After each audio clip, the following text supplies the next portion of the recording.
Hey again, Brandon here with Outsider Information. Made it to LA.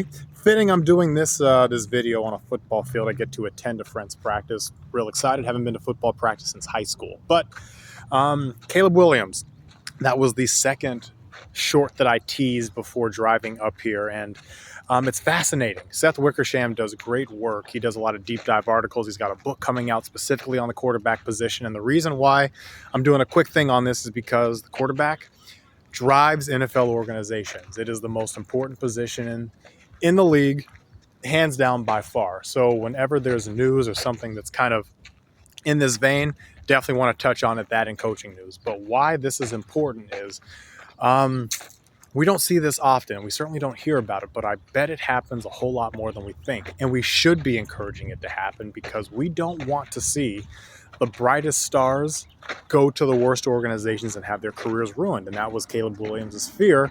And everything that he said was going to happen actually did happen. The Bears fired their coach. And I've talked about this in the past. When you are a coach on the hot seat, hiring or drafting a quarterback is akin to trying to have a kid to save your marriage. Just not a great strategy. Doesn't really work. But Caleb Williams, his dad, people around him had these thoughts, these misgivings about going to the Bears. They all ended up being right. And now we get to see, right? We get to see if there was any lasting impact based off of that. So it's going to be fascinating to watch.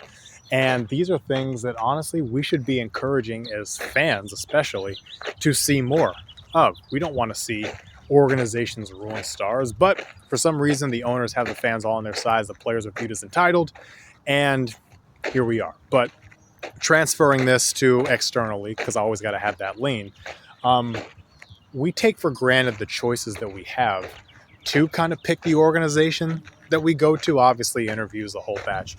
But NFL players a lot of the times don't. They get selected, and their development is at the whim of the place that they go to. So if you think about a really bad work experience that you've had, really bad company, bad organization, it's impactful, right? So I think that's the lesson here, and the concerns that were being expressed is it can be impactful. So Seth Wickersham's article up on ESPN, and the book, I believe, is coming out in September, all based on the quarterback position. So give it a look, and yeah, lots more topics to dive into.